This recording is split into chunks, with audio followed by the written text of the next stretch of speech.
This is a Sandy Boy Productions podcast.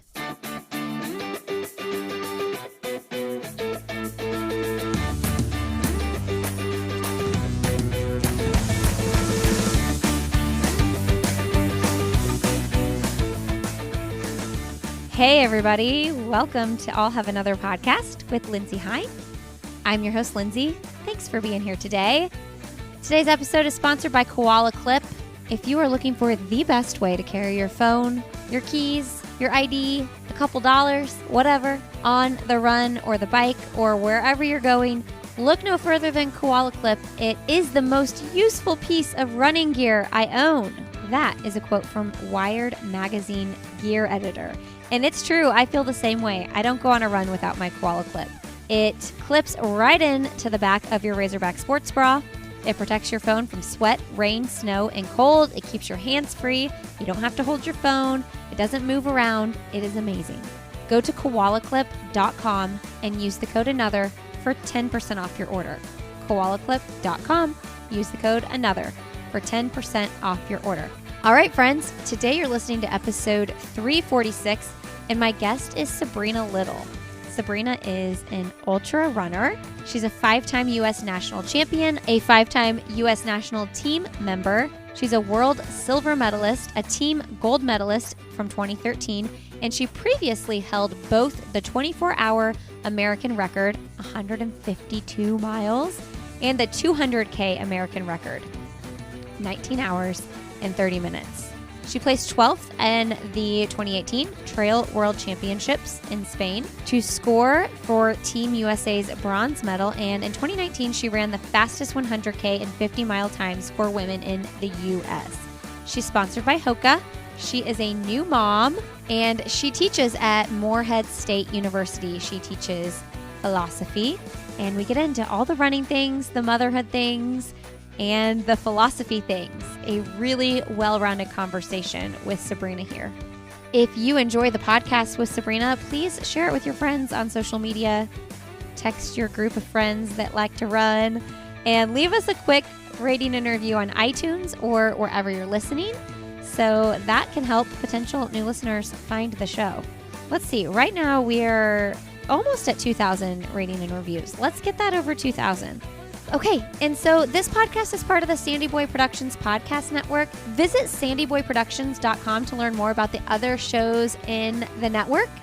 And if you are looking for a podcast that might help you feel supported as a parent, check out my new podcast for parents called Why Is Everyone Yelling? All right, friends, I hope you enjoy this conversation with Sabrina Little.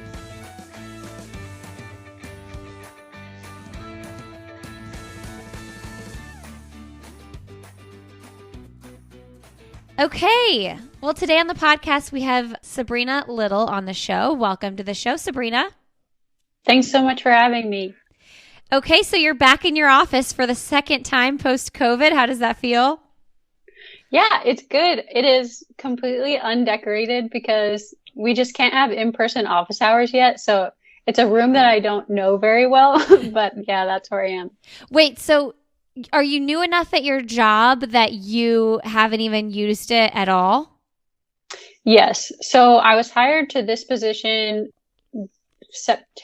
August of 2020. Wait, yes. Yeah. So a full year ago, and it's been COVID the entire time. So I don't know what the bottom half of any of my students' faces look like.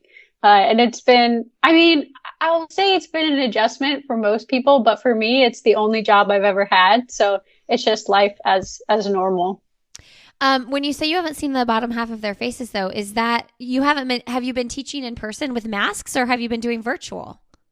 Yeah, so all of my teaching has been in person with masks. And it's kind of changed over the course of the last, so three semesters so far. Some of my classes were distance in an auditorium where everyone was in masks and I was behind a microphone, but now we're back in normal classrooms, and I think many people are vaccinated and we have masks on.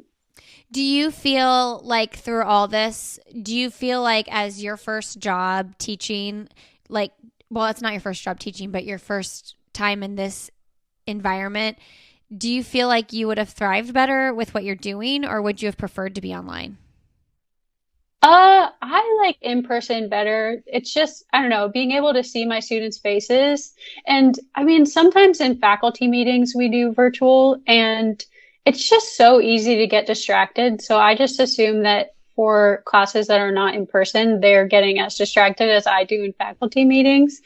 So yeah, I like having them in person. It's kind of hard sometimes to hear their voices. And I'm also like in Kentucky where I'm unfamiliar with the accent. And so sometimes they'll say words and I'm like, okay, you're going to have to say that again.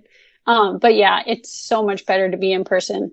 Yeah, there's like a human connection that you just don't get online. I mean, I even feel that way when I do interviews. It's not that I don't feel like I connect with my guests online, but when you do them in person, the energy is just different. Yep. Yeah, for sure. Now, you're from New Jersey. You don't have a New Jersey accent. I know. Yeah, it's odd. So the rest of my family does. Really? Yeah. So yeah, that's kind of strange. I think maybe because I've been away since I was 18, so just in various schools, just kind of on a school journey for the last like decade and a half or something. So I don't have one. And my husband's also, he's from Dallas and he doesn't have a Texas accent. So at this point, we're kind of placeless in the way that we sound. I wonder what your daughter will be like with her accent. And I say that because we just moved to North Carolina from Indiana. So we all have pretty neutral accents as well. My husband, every once in a while, gets a little Chicago-y in what he says because he's from Northwest Indiana. And it's kind of like leans towards Chicago up there. But all the kids' friends are always saying y'all and they have a little Southern drawl. And I'm like, I wonder especially if our youngest who just has learned to talk will have a Southern drawl. Yeah, I wonder about that. And I'm resisting y'all. I won't say it. Do people say it in Kentucky? They do, yes. Yeah. Yes. It's like Kentucky, Tennessee down because Indiana, you don't really get y'alls. It's like Kentucky's the first Southern state to do it. Yes. Well, let's talk about your running and your career a little bit. For those that might not follow ultra running, this could be an introduction to Sabrina. So Sabrina's a 5-time national champion, and she's been on Team USA 5 times in the ultra scene and runs for Hoka. Also a professor and a mom. So quite the full life you're living. Tell us when you found running.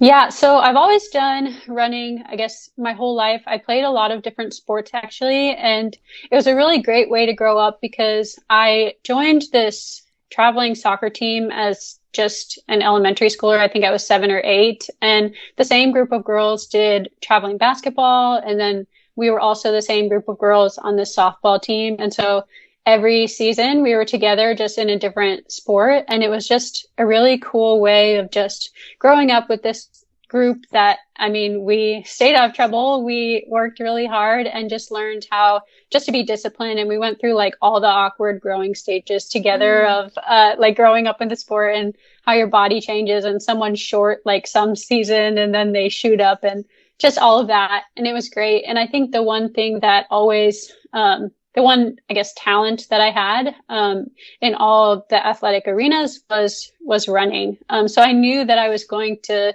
do that, and take it seriously once I got to high school. And so I was the youngest person on that group of girls and they were just a grade or 2 above me. And so I would always ask them, like, what's track practice like? What do you guys do? And then I would take their workouts and like imitate them on my own and just was so excited. And when I got to high school, it really was just as wonderful as I anticipated. I had great coaches, who made just running really fun. And I grew up in just the northwest corner of New Jersey. So it's like the Appalachian Trail area.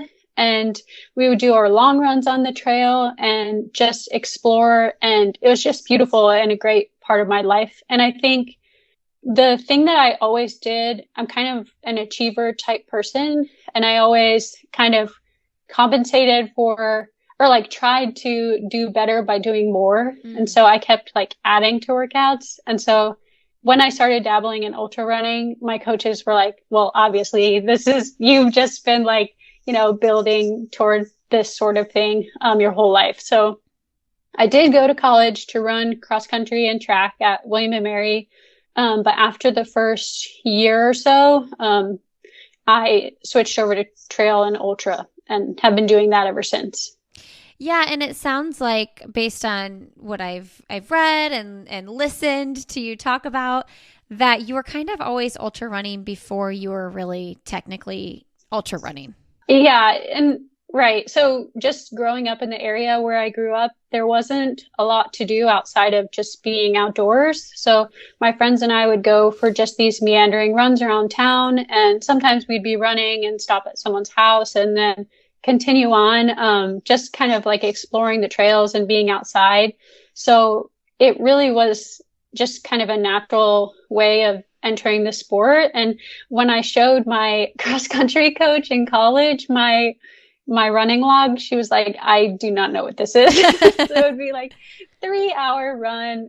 I don't know how long it was. And we were skipping rocks. And then we went down this trail and there were bears, and just like this, like kind of epic journey of a run instead of intervals on the track or something like that. So when I found ultra running, it just felt like the thing that I had been doing all along, and a great fit of people who are like-minded. What did you call it? Epic journey of a run? Yeah. Which I love. Like, that's such a fun way to think about running, whether you're doing ultras or not, an epic journey. I'm so curious, growing up in that environment, like as a mom yourself now, I know your daughter's still really young. Just like life is so different now, right? I mean, just access to technology and just the way kids live these days is different. And I personally try really hard to make sure that my kids are living that outside life as much as possible. But at the same time, things are just different now. And we have to accept that in some ways. But I'm curious, and I know that decisions change as your kids get older and your daughter's so young, but like, how do you feel like you want to nurture your daughter in a way that she can experience like those kinds of freedoms and just epic journeys like you had? Yeah, that's such a funny question. I mean, right. So when I was growing up, obviously we didn't have like the cell phones or things like that. And my best friends and I would just like wander through the woods and pop out at various places, and we'd come home at the end of the day and our parents would be like, where are your shoes? Right. We wouldn't know. So yeah, it's just interesting to think about. I mean, I cannot imagine letting my daughter have that kind of freedom, I think, in the context that we're in right now, just because, I don't know, it just seems like there are so many people who are not trustworthy. And in those days, we knew all of our neighbors. And yeah, I mean, there was a kind of accountability that everyone had for each other's children. And I'm afraid to think about that. So, I mean, my daughter is 17 months old right now.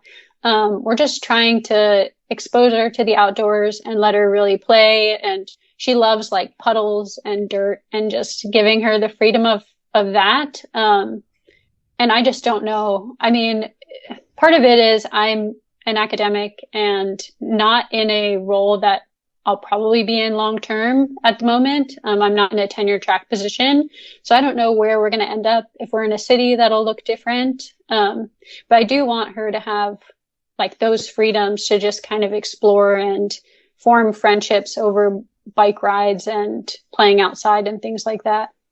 Yeah, there is just no greater joy in my life than seeing my kids ride down the street with this big gang of biker kids, like everybody just hooting and hollering and having fun. And yeah, my kids are usually the ones with no shoes on.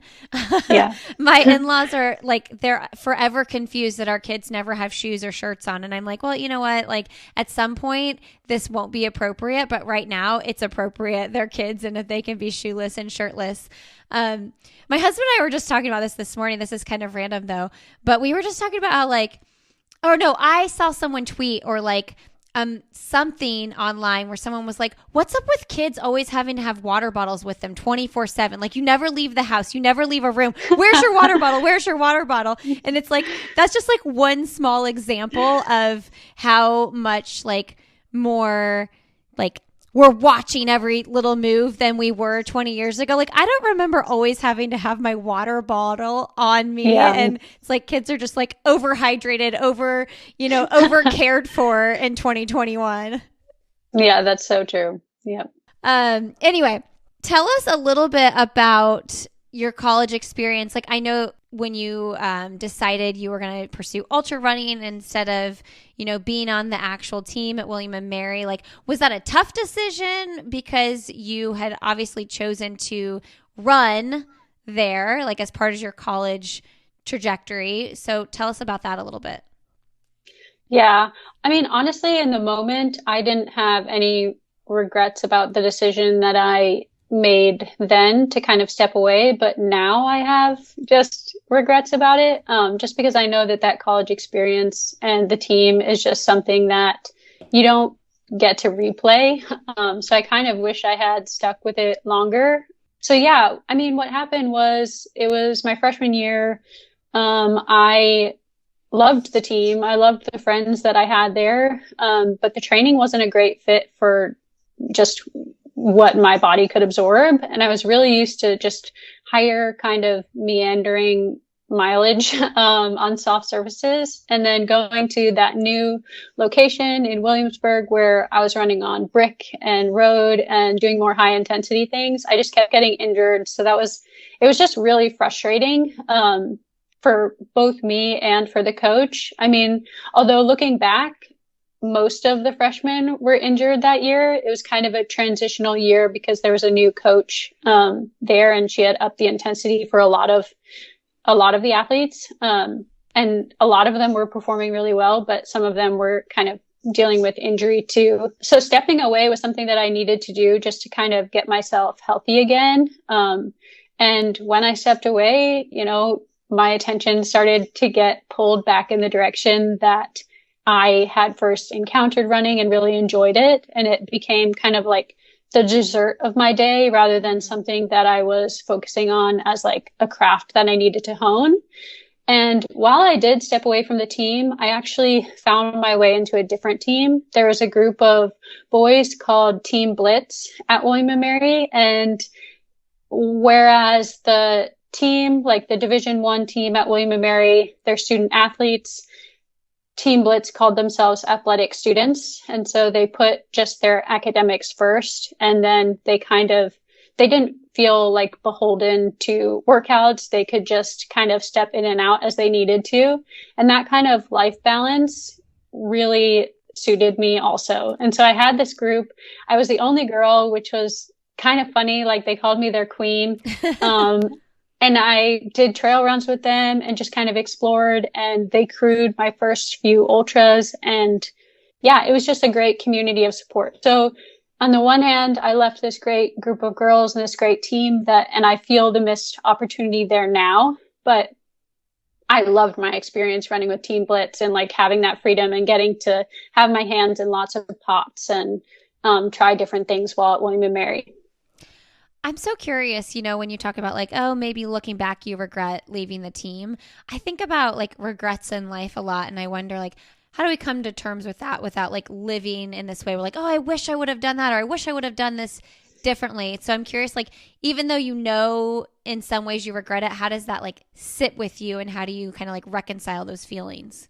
Yeah, I guess I didn't even realize until recently that I had those regrets, or even just like, because when you continue to run and at a professional level, the first question people always ask you is like, where did you run in college? And I've had like a little shame around saying, well, I only ran for a little bit. And that's really where the regret strikes me. The regret isn't toward having entered trail and ultra running, because I think that's more suited to me, but just having to tell a story in which I didn't follow through is like where the regret is. Because I feel like it's so important to me to see through commitments and to persevere. And I kind of want to know what would have happened if I had stuck it out. But then there's the other part of me that's like, well, you found something that was a better fit and it's changed your life in all of these wonderful ways. And I've had like all these other experiences that I wouldn't have had. And so it's almost not worth looking back. I'm happy with where I am now. So. Hey everybody, a quick break here to thank Goodr for supporting this episode of the podcast. Listen, if you aren't already wearing Goodr sunglasses while you run, while you bike, while you go to the store, while you do everyday life, you're missing out.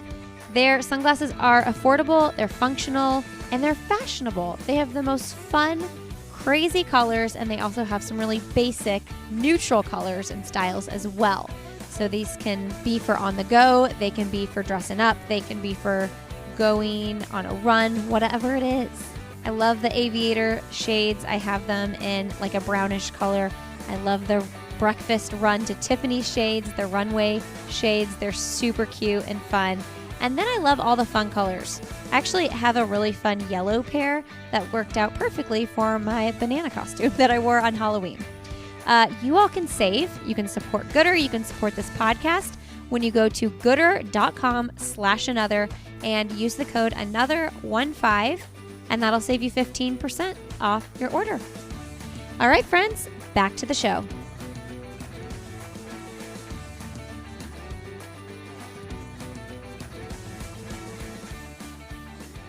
Okay, talk about joining Hoka. Well, so early on in the sport, really ultra running has come into its own in the last decade or so, and there's more professionalization. Whereas even just 15 years ago, it was kind of the Wild West, and companies would offer sponsorships, but in most cases it was like, here's a pair of shoes. So it's changed a lot. And when I first started in the sport, I had a lot of companies reach out in that way. So I had shoes from Montrail, and then I had shoes from Innovate, and some would offer like travel support and things like that. But then, bigger companies started to enter the games and started to enter the sport and started to offer things that were more substantial. And so my first real, grown-up contract has been with Hoka. And I was at the point really in my running where I didn't want to make any compromises. Like I wasn't going to wear a pair of shoes that didn't support my training or that I didn't share values with. And so at one of the national championships, I had just won the race and they had the Hoka rep there. And I was like, listen, these are the only shoes that I wear. I just wore them in the national championship and had won that title. And I was like, if a partnership worked out, that would be wonderful. But if it didn't, whatever. And they said, so that was February, and they signed people at the end of the year. So they gave me contact information and said, reach out in October and let's talk. And so they signed me then, and it's just been wonderful. I mean, the company has grown a lot over the past several years, and they've kind of grown to even just stand more firmly in their values. Like they do a great job supporting moms and do a great job of just welcoming different people, making the sport kind of hospitable to a lot of people. And they've also just made it possible for me to compete, because going through graduate school, you don't have a lot of accessory resources to be able to travel. And they, paid for trips to Spain and all over the country to get to compete. So I'm so grateful for them, and just kind of honored to be part of a team that stands for more than just the bottom line when it comes to financial things. Like they're just a great company of great people. I love is it Mach 4? Is that how you say it? Yeah. Those are my favorite shoes to run in. And I run in all types of brands all the time, just depending on who I might be working with for different sponsorships and things like that. And those are my favorite shoes. They're so freaking comfortable. Yeah, I love them too. Yeah, I actually wore them this morning. So. Oh, yeah. Okay, so national championships, but also you are a professor of philosophy. Yes. I am dying to get into this because I have wrestled with my beliefs and all this my entire life. And so when I think of like philosophy, I think prove to me that God exists. But I know there's so many more angles to what you do. I'm curious about your upbringing and, like what your belief system is and how you got passionate about studying philosophy. Yeah, those are such great questions. So when I got to college, I didn't know what philosophy was, and it wasn't until like I had to take a required philosophy course that I realized, oh, I've been doing this all along. Like the kinds of questions that you ask in a philosophy classroom and the kind of books that you read are books that I had already been reading. So I had read Nicomachean Ethics in high school, and I'd read some Plato, and I'd read Hobbes and Locke, and these are all great voices. They're great texts. They're key figures, I guess, in the intellectual tradition, but I didn't know them as philosophy. But really, like that question that you asked about like faith and belief and how it informs, I guess, the discipline of philosophy. That was one of the things that I noticed right away. So I grew up in a Christian household, and I don't know, kind of in different churches actually. So we grew up Catholic, and then at some point my mom got into a rough crowd. I'm just kidding, not a rough crowd. It was a Bible study. My mom got into a Bible study, and it was a bunch of women from this other church. And so we ended up switching and entering this other church. And that church was great. It was like we read a lot of the Bible, more so than I did in the Catholic church. But I just started having like lots of questions. And so I would pester like the youth pastor all the time, just asking like, well, what does this mean? Like, if God is real, like, why do we have to be good? What does it mean that, that Jesus is good for us? But what does that mean for our own action? Or like, how do I actually know he exists? Like, I'm not an emotional person, so I don't feel like, some people talk about just like feeling, presence. And I just like haven't had those kinds of experiences. So I'd ask all these questions. And my mom would support me through like finding Christian apologetics sorts of things. Like she would buy me books where people addressed these questions and took them seriously. But my actual like church, kind of was allergic to those questions. Like they didn't want me to ask things. They spoke to me as though it was like a lack of faith. And so part of like finding philosophy in college and finding all of these great books was realizing that there's an entire intellectual tradition. There are people who've asked these questions before me, and people who identify as Christian and ask like, how can I have assurance that God exists? Or what do I do about the problem of evil? Or like, is everybody saved? Like all these like giant questions, just realizing that I wasn't the only person who had these questions. And that was like really reassuring to me, and has like continued to support my faith. And it's also been kind of like an interesting, part of being in the humanities, because philosophy is part of the humanities with literature and history, is just, humanities, human, like realizing what it means to be a human, and being a human is wrestling with big questions like, why am I here? Or like, what's important? What has value? Like those kinds of huge questions. And I think that philosophy has like a place in just kind of preserving those inquiries and welcoming people into those questions. So you can refine your questions and see how other people have answered those questions. I have so my favorite author, Walker Percy, he has this line in one of his books. He says, "We live in a deranged age, more deranged than usual, because despite great technological and scientific advances, man has not the faintest idea of who he is or what he's doing here." And that is so true. It seems like every day we're introducing new technologies and know our world better and have like just no idea who we are or what we're doing here. So I love being a philosopher because I get to ask those questions with my students and show them like, you're not alone in your humanity. Like other people have asked these same things, and here's, some of the resources that they've leaned on or ways that they've tried to answer the questions. Wow. Okay, so I think about all this stuff all the time, and I oftentimes am like, maybe you need a podcast on this because I like when a guest is willing to go here with me, it is like my dream come true because I'm always searching and asking questions. And I've oftentimes with my wrestling with my faith and what I believe, I felt like I need an answer. I need an answer. But someone recently I was listening to said like maybe uncertainty is the answer. Like you will never 100% know exactly what it all is, what it all means, right? And so those people who are actually like 100% certain, what are they missing, you know? Because how can you be 100% certain about God and all these things? But one thing I've wrestled with in the last few years, especially, I guess in the world of social media and stuff, everything seems heightened, right? Like everything's right in your face. I oftentimes feel like as someone who grew up in the Christian church and who has a belief in God, like that there's all these intellectuals that think I'm stupid because you can't believe in God and science and all these things. And I really wrestle with that because I don't feel like I'm a super intellectual person. And so I actually oftentimes get intimidated talking to someone like you who is. And my husband's super intellectual.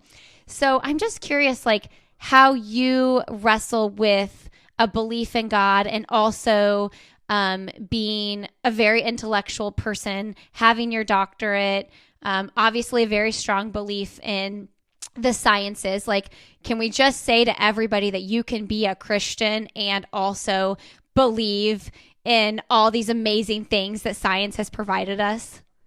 Yeah, 100%. Yeah, and that's one of the things like I've had students ask me directly, like, I'm raised to be a Christian, but what about all these things that I learned in science class? So the way that our culture often describes God's action is as an exception to the way that things normally are. So there has to be something that's like, oh, that's like a miracle and it's a break from the natural order. Whereas the way the Christian intellectual tradition often speaks of miracle is more broadly, like God can work through the natural laws as they are. And so the fact that there's order in the universe, the fact that there's beauty and so forth, these things are a testament to God being present. And in terms of like, so natural science is really, I guess the one thing that makes me nervous is when people say things like, well, God exists, but on faith, I can't ask questions about the world or I can't do natural science. And it's like, well, if you believe that God created you and God gave you a brain and then he suddenly like, oh, but don't use it. You better not ask any questions. Like, that's the weirder thing to me. Like, of course, you're going to ask questions. And so, yeah, I mean, it's really just kind of seems like a natural fit to look at order and then think about God or, to ask like questions about what we're doing here. And I think someone who models this really well is Thomas Aquinas, who's a really big thinker in the medieval time period, but he wasn't afraid of like drawing on resources or people's knowledge from other fields of inquiry. Like he looked at secular thinkers and he looked at, scientists and other people from different fields and wasn't afraid of drawing those questions. So I don't think that there's an incompatibility at all, but I do think that I have a lot of students who are afraid to ask questions of their faith because they think that that means that they don't really have a faith or they're not willing to just, dive right into some belief like uninformed by knowledge or something. I think the other fear too is like, I'm scared or we're scared that we'll find out what we always believed to be true isn't true. Yeah. Yeah. Right. And that's hard. I know it definitely is hard. But again, like, I just think there are so many people who have wrestled with the same things and there are ways of like, so, asking questions about creation or something. Like it was really helpful to me to find out that Augustine, for example, didn't interpret those as literal days. Like he's like, oh, they're seasons. Let's move on. Or like, you wouldn't read a phone book and look for a good story. So why are you reading the Bible and thinking it's going to be a biology text? Yeah. Like these are just kind of basic interpretive issues. So yeah, I just like really hope that people keep asking questions and aren't afraid of what they'll find, because if it's true, it's true. If it's not true, it's not true. And then that would be a good thing to know. Yeah, I think, and it's almost embarrassing for me to say, but sometime into my adulthood is when I realized, like, oh, I don't have to take the Bible literally. Like every single story I don't have to take literally, and that makes the faith more believable to me. Right. I don't know Yeah, why for sure. I don't know at what point in your upbringing and childhood do you tell your kids like this is like a story, like explaining a certain thing, not like, oh, this literally happened. And that really helped me. It just helped me believe. It helped me believe more because like taking things so literally seemed unbelievable. Yeah. Uh-huh. Okay, so but let's talk about like what you actually study, because like like I hear philosophy. I remember I took philosophy like 101 or whatever in college and thinking that exact thing, like I hope this guy can prove to me that there's a God. But I know there's so much more to it, like virtues and ethics and emotional development and things like that. So tell me exactly like what you really focus on. Yeah, so I'm an ethicist, and so ethicist, like my field is asking what's good, what's right, what's wrong, what ought we to do, what do we owe each other, what does it mean to live a flourishing life, right? So oftentimes when people hear the word ethics, they think, oh, it's just a list of things I shouldn't do. But it's not, it's broader than that. We just have a poor cultural imagination for what it can involve, right? So what does it mean to live a good life? Like, what's a worthwhile life? Like, does a good life have to be a long life?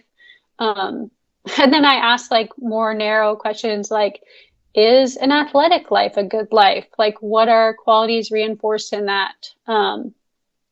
How does it impact the rest of one's life?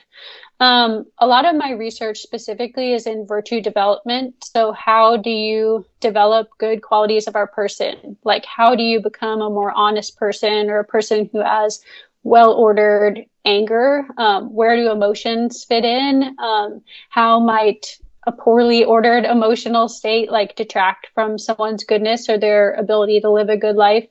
So that's what I'm working in at the moment. Yeah. Hey, everybody, a quick break here to thank Beam for supporting this episode of the podcast. Beam has my favorite hydration line. I have been running for over 20 years, and I've just never found a hydration product that I love until I found Beam. I specifically love their Elevate Recovery Blend, which I use after every long run or hard workout. Anytime I'm getting a major sweat on, I am replacing those electrolytes with the Elevate Recovery. You can check out their variety pack where they have a probiotic blend, an Elevate Energy blend that you would take pre-workout, and the Elevate Recovery. The Elevate Hydration Powders give your body the electrolytes it craves. When you're hydrated, your body functions the way it was designed to function. Look at that. What do you know? Go to Beam Organics, that's BEAM Organics.com, and use the code ANOTHER at checkout, and that will get you 15% off your order. And don't sleep on their Dream Blend as well, which is a nightly delicious drink that has sleep-enhancing vitamins. Very important in my life right now. Go to beamorganics.com, use the code ANOTHER, and that will save you 15%. Okay, friends, back to the show.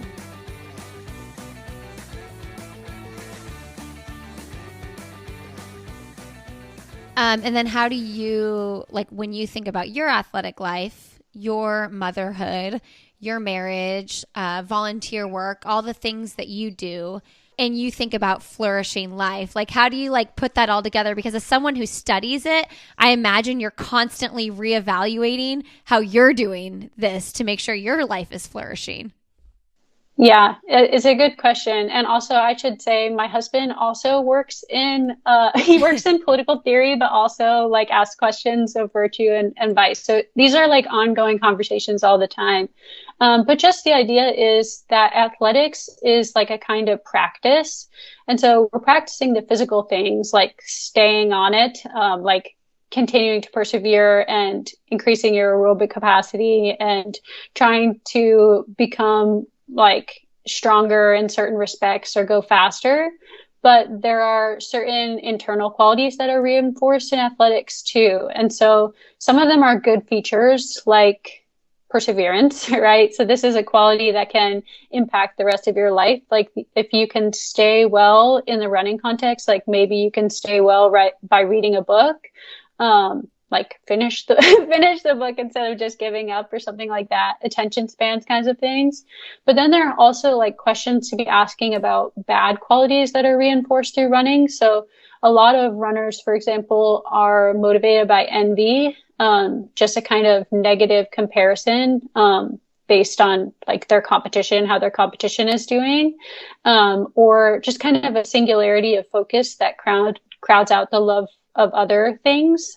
So sometimes if I'm really getting focused on a run, like I just care less about, other aspects of my life. And so I'm constantly just kind of examining where like running is fitting into the grand scheme of things and whether like how to love my daughter well and how to like show priority to her, and like the proper place that running should have there. But I do know that running is a net good in my life because of the opportunities that it gives me to like physically practice, like putting on virtues and like having good qualities. And it's also just fun too. So yeah.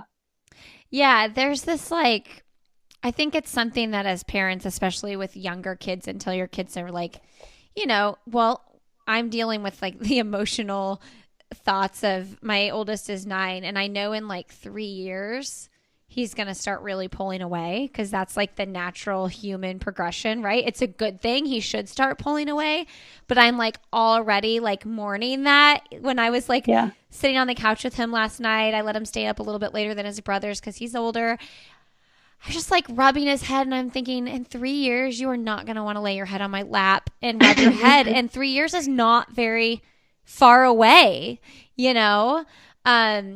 but until then, I think we are really wrestling with like, okay, I know I need to be as present emotionally, physically as I possibly can be, but I also know that like my kids need to see me living my life to its fullest, and that means enjoying my runs, enjoying my reading time, enjoying my social time, because ultimately we want our kids to grow up and do all of those things too. And it's like, you don't want this like unhealthy codependency, but at the same time you struggle with guilt that when you're gone for long periods of time you're not there. So I don't know if anybody's perfectly figured that out, right?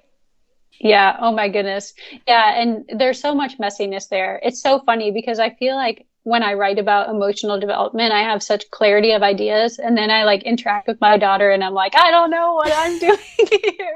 Like, I don't know how to like form you well. I don't know how to like grow you up in agency, like so that you have more free will.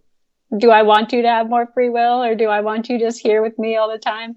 Or even just thinking about like how theoretically, I have clarity about the idea that like a rich, flourishing life will have sadness and hardness and suffering in it. Like that's part of a good life. It's part of being human.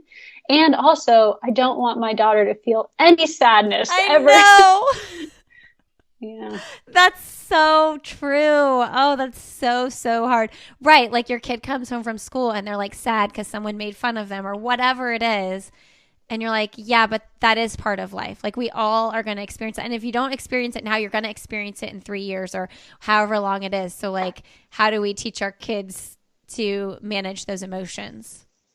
Yeah, it's really hard.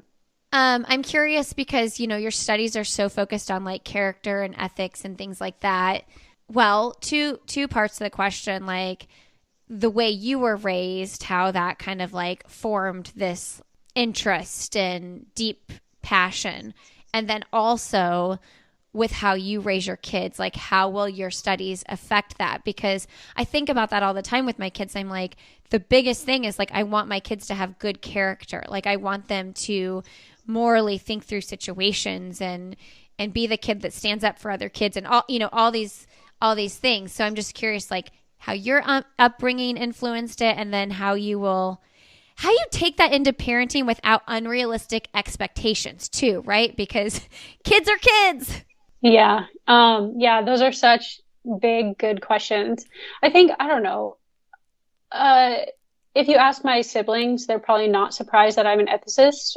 Just insofar as of the four of us, I was the most morally sensitive and always like wanting to be the good kid, and like even sometimes like perceiving lines in the sand where there shouldn't have been, like needing to get the best grade instead of just a good grade, or like wanting to be like having those kind of perfectionistic tendencies. I think I'm kind of morally sensitive, and I don't mean that necessarily in always good ways. Like, yeah, like it's good, I was going to behave, but also, in the intellectual tradition, scrupulosity is described as a deadly sin, right? Like if you're like trying to be the good one or whatever, yeah, that's like not necessarily a great way to be a good friend or member of community or whatever. And so, yeah, so that's something that I'm not surprised that I am interested in what's good, bad, right, or wrong because of like who I am. And maybe there's something to be said about birth order there. I don't know. I'm the third of four. And so I don't know, just like a little chip on my shoulder or something. But then also like how it informs my parenting. That's so interesting. So again, my husband and I are both these people. And so sometimes I'll hear him talking like in the other room to my 17-month-old, and he'll be like, Lucy, like she'll be crying and he'll say like, Lucy, inside all of us is a tyrant, and we have to use like our reason to help regulate our emotions. Like he's narrating that to her. Or like during tummy time, he'll be like, poetry and gymnastics, Lucy, like we need to form our emotions through physical practice, and like trying to just, I don't know, like she doesn't know words yet, really. Yeah. So I don't know. I think it's going to be a messy process of just like figuring out, like how to bring this work to bear on my parenting. But I do know that like being exemplars, like modeling the right kinds of loves does more work than anything that you could say. And so if my daughter sees me like love and respect my husband and vice versa, or if we patiently listen to one another, like leading by example, she'll see those as good making features, and she can, kids naturally imitate and put on qualities. So hopefully we will give a good example to her. But then I also think, some of the research that I've done has shown that things like emotion coaching, like having conversations about what emotions you're feeling, are these suitable emotions for this moment, right? Because the goal is not to not feel anger altogether. The goal is to be angry at the right things and in the right amount, and to act on those emotions suitably. And so, yeah, I feel equipped in that way. And I've already started to do this with her. Like, well, you're feeling mad. Like, let's breathe. Let's think about it, in just kind of the naive way that you can talk to a toddler at this point. But I'm hoping to do more of that as she grows up. Yeah, I mean, I wish I would have been more in tune to that a little bit sooner. I think that that's something I've in my research and reading and things like that, I've learned along the way, like, letting the kids feel all the range of emotions that we all feel, and they express it differently because they're 3 or 5 or whatever. And I think my first couple kids, I was just like, what's going on? Yeah. So I'm glad to be kind of like exploring that a little bit more now. How did your husband and you meet? Where did you guys meet? We had the same internship, but I actually had the internship. It was in Washington, D.C. It was a think tank, and I had the internship, and then he had it the year after. And that whole year I was getting calls from my friends at the job who were like, you need to meet this guy. Like, you're either going to be best friends or you're going to marry him. And the next summer, I actually returned to that internship, and they just like conspired to put us in the same situations. It would be like, David, you man the camera. Sabrina, your task is to stand next to David while he mans the camera. And so like, it was so obvious and like super embarrassing. But it was the case, that we ended up getting married. So. Oh my goodness, that's too good. Does he run too? I saw that well, I know he runs. I know you guys run together, but does he run competitively? So he doesn't run competitively. He runs every day. And most days it's like he'll do the first 4 miles of my run and we'll bring the stroller and have a good time that way. The longest run that he's done is a marathon. And I don't think he has any interest in doing that, doing any more of those, but it is nice. Like, he's just naturally really talented and he doesn't know what paces mean. So I'll just say like, David, I need you to do like 4 miles at 5:45 or something. And he'll just do it. Oh, like wow. He can just, yeah, I'm like, I could have made you the state champion if I were your high school coach, because he's so talented. That's really fast to just not know anything about it and just be able to rip off 4 or 5:45s.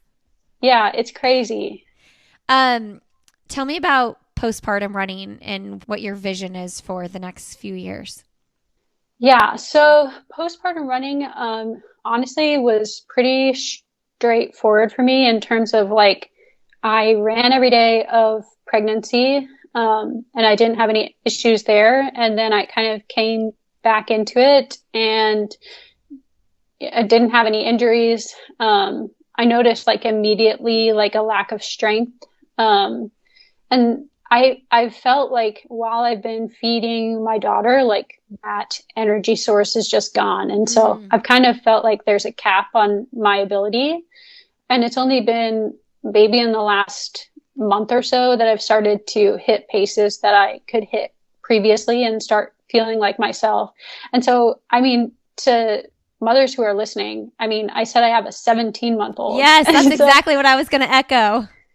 Yeah. So this is a really, really long process. That said, like, just having had running as kind of secondary to her in the early days has just been invaluable. Like, I don't regret any of the times that I've focused on her or spent a little more time just basking in her presence instead of like trying to hit some extra intervals or something. And it does come back. It just takes a little bit longer. So last weekend I raced a marathon and that was really fun. And then this upcoming December, I'm racing Desert Solstice, which is a track invitational race. And I'm hoping to rip a good 100-mile time there. Wait, when is that? It's maybe like the December 13th-ish. Okay. In that time period. So I'm really excited about it. I used to be like, when I first started the sport, I was really into the 24-hour runs. I actually had the record in that for a while.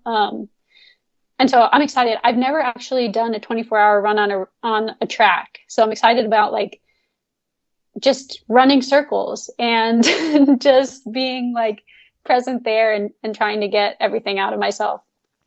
Yeah. Didn't you have the record also at the youngest age for most miles in 24 hours or something like that? Maybe. I think I was like 25 or 26 when I had that record. And Courtney Dauwalter actually got it. And she's amazing. It's been so fun to watch her. But that was one of the first like exciting things that she did, where she really just started popping up on the map. So yeah, it's been so fun, like watching her come into her own and take over. She's a fun like person in general. Like, her interviews are always really fun and she's just so chill. Yep.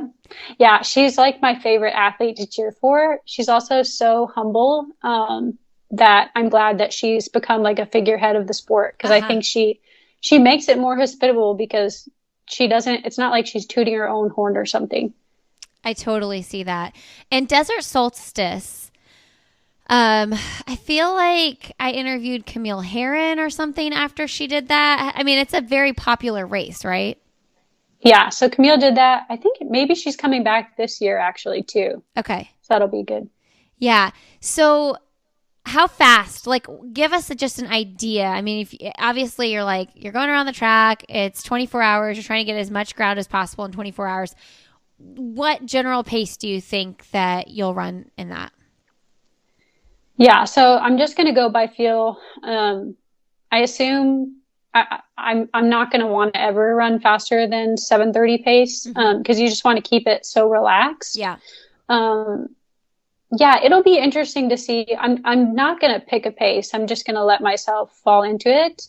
My 100-mile PR is like 14 hours and 50 minutes or something. But that was on a trail. So I'm excited just to see like how low I can get it when there's no hills, no rocks, no kinds of interruptions like that. So I haven't really dialed in what I'll start at, but when those races go well, it's mostly like whatever your legs are dictating, you just kind of follow. And the most ground you've covered in 24 hours, is it like 150 or 140 something? 152. Okay, 152 is the most. So will you be going after that? So I'm trying to figure out if I'm going to do the full 24-hour, Okay. because the desert solstice events, like you can do like really, you can target any distance. Okay. If I'm feeling good, I'm going to go for it. But I just have to see how training goes between now and then. So you can choose to run as many miles as possible in 24 hours, or you can choose to say, I'm going to see how fast I can do 100 miles in. Yep. Okay. Yeah. Okay. I see. Okay. Quick question. When you were talking about the loves and like being an example for your daughter, have you read the book, The Four Loves by C.S. Lewis? Yeah. I actually gave that book to all of my bridesmaids to make them read it. I love that book. I really struggle. I know everybody like loves C.S. Lewis. I just struggle getting into his books for some reason. I try so hard. And part of it is I think, like I said, I'm not super intellectual. And so I think that, and I'm not saying that to diss on myself. I think they're really hard for me to read, but I did check that out from the library and read it. And so when you were saying that about the loves, I immediately thought about that book. Yeah. Oh my gosh. Yeah. I love that book. I would just say like as encouragement, like philosophy in general, or just, it just takes longer to read. Mm. So I tell my students that every semester, like nothing is wrong with you if this is taking you longer than a normal book. It takes me longer too. And whatever like you can get out of it, like there are some books that I've read maybe like I read it the first time my freshman year of college, and I've gone back and reread and reread. And it's like really fun to look back at some of my notes in those books, because sometimes I'm like, wow, I had no idea what was going on, but like it generated questions in me. And then sometimes I'm like, wow, I have these same exact questions. So just to see like what persists over time, but it's okay to grow with the book. And it's okay if it like takes longer. Like it's nothing about you. It's like genuinely about the book and the kinds of thinking that it prompts in you. I love that. Yeah, because I always try to read, like, I like to read a lot and I like to read a lot of books. And so I generally have like multiple books going at once, but like you can't fly through a book like that. And you want to because you want to get to the next book because you want to read more, but it's just like not the way it's supposed to be done. Yeah. Yeah. Well, I encourage you to keep at that book, because it's so worth it. It's just like such a good paradigm for thinking about different ways of loving, because we just apply the word love in kind of a superficial way in our society. But yeah, I mean, sometimes it's just like, well, maybe that's not a good book for you, and like move on.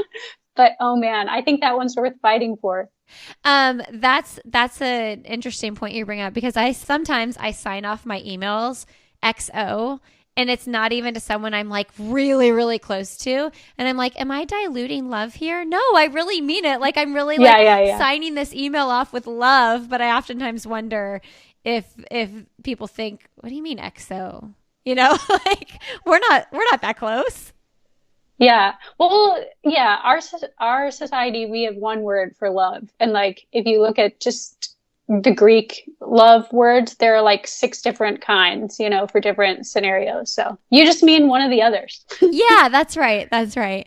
Okay, we're gonna wrap up here with some end of the podcast questions, but good luck at Desert Solstice. That's really exciting. Thanks. And by the way, the marathon you just ran last weekend, I think it's so funny because you posted like the marathon is like such an attainable distance to train for. And it's funny because for us people that we do run marathons, but that's like the 100-miler, for us. It's like what your 100-milers.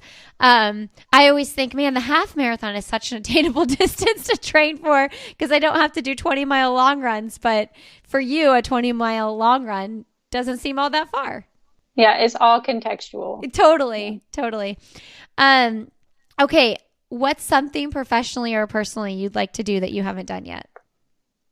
Yeah, so I want to write a book, and I'm actually really early in the process of doing that. So I have a publisher, but I haven't really talked about it publicly yet. So that's the objective. That's what I'm doing. Well, I was going to ask you that actually when you were talking about all the different people that you like to read. Can you say what you want it to be about? Yeah, so I'm writing about character development in sport. So ways in which running reinforces good qualities in us, but also bad qualities in us. And sometimes like bad qualities in us that support performance. Like envy is performance enhancing, which is a problem. And then just like broader questions about where being serious about athletic fits into a flourishing life or ways in which it pulls apart. So those kinds of questions. What's your message to a kid, like, that's going to school and wants to pursue this long term in terms of character and sport? Like if you had to give them one piece of advice. Yeah, I would just say, well, man, do I have to use kid language? No. Yeah. Well, okay. So sports is just not an unqualified good. Like there are ways of participating in sport that serve the goal of developing a good character, but there are ways of being in the sport that don't. So I would say if you want to use sports toward the end of good character, you should think about your relationships, like to your teammates, and prioritize those relationships, and also think about the reasons why you're doing things. So why are you trying to do well? Like, is it so that you can support your pride in a superficial way, or is it so that you can like use your gifts to the best of your ability, or something like that? But really like check your motivations. It's so interesting what is human nature though. In a little small example is like this morning, my 4-year-old, almost 5-year-old is doing a like triathlon, bicycle-a-thon in their school parking lot. And so we had to load up his bike, take it to school. They're like raising money for something. And he was like, I'm going to beat Trip so bad. Like Trip is his friend. And he was like talking about how much faster he was going to ride than Trip. And I'm like, where does this even come from? And so I'm sitting here saying like, you got to support Trip though. Like encourage him, like tell him he's doing a good job. But it's like, it was just his actual nature to say he wanted to beat Trip, Yeah, I love it. And, competition isn't bad itself. Like it gets the best out of ourselves, but it's just like competitiveness itself is like a great thing, and it can get the best out of ourselves, but the only problem is when it impedes with your love of that person. So if you can be a great friend to this kid and also want to beat him, that's the goal. I love that. Okay, that'll be the message I use from now on. We talked so much about books, but what's the most recent book you've read? Yeah, so I've been reading this book called Why Football Matters in the evenings, and I'm not even a football person, but it's just this guy's story of having grown up as an awkward kid in football and then watching his son join, and some of the good ways that it's formed him and some of the bad ways that it's formed him. So it's just a really balanced way of looking at the ways in which sports can form you for good and for ill. Wow. So is this research for your book, or is this like, I just would read this regardless? So it was recommended by my editor, for my book. But it's just really good. I would read it on my own time. It's storytelling. So It's not like philosophy or something. Okay. It does sound really good. What's your best book recommendation for someone who might be wrestling with their faith? Ooh, oh, that's such a good question. Honestly, I want to say C.S. Lewis, but now I know Mere Christianity. People always say, "Have you read Mere Christianity?" I'm like, I've read it 975 times. Yeah, I would probably say Mere Christianity. Yeah, I would probably start there, and if not, just have a conversation. Just have a conversation with someone. Like, I don't know, like some people really take to books and learn that way, but otherwise, I would just say like ask questions to someone else who has questions, and then work through them together. Okay, last book question. Have you read The Universal Christ by Richard Rohr? No. Okay. Should I? Yeah, read it and then email me. Okay, sounds good. Because I have some, I'm going to reread it. I actually talked about that with Tyler Green on the show. Like towards the end of my interview with him, we connected over this and I was like, oh my gosh, I can't, like we had literally both just read the book. And so, yeah, read it and let me know what you think. Okay, sounds good. Who's someone fun, motivating, or inspiring you'd like to have coffee, tea, or cocktail with? Yeah, I honestly, I would just like to say my mom. So I lost her about 10 years ago, and just a lot of life has happened since then. Like I've gotten married, I have a kid now, and I just like would love to pry her brain and like, yeah, ask questions that I didn't know to ask as a kid. I bet you would. How many years after her ovarian cancer diagnosis did she end up passing away? So it was 8 years. So she fought like a very good fight. And there were some like quiet years in there, and then some like toward the end where it was like more fighting than just flourishing. But yeah. My grandma actually passed away from that. And that was about similar story, similar journey, probably around 8 years that she battled it. Okay, what is your last message to leave with our audience? Okay, my last message is that you should wonder about things instead of Googling them. It just seems like anytime when we have questions, we just Google instead of just actually do the human work of like wondering about things, what might follow from different things. So that's my advice. I love that advice. Sabrina, thank you so much for coming on the show. Thanks so much for having me. This was fun. All right, everybody. Thanks for being here today. Thank you so much, Sabrina, for coming on the podcast. You all can learn more about Sabrina. Just go to sabrinalittle.com. She's also on Instagram as Sabrina Little. You can follow me personally on Instagram. I'm Lindsay Hine66. I'd love to connect with you there. Don't forget to check out my parenting podcast. It's called Why Is Everyone Yelling? You can learn more about Sandy Boy Productions and all the shows in the network when you go to sandyboyproductions.com and check Sandy Boy out on Instagram, Sandy Boy Productions. Thanks so much for being here today, friends. Have a really great rest of your day. And as always, we will see you next Friday.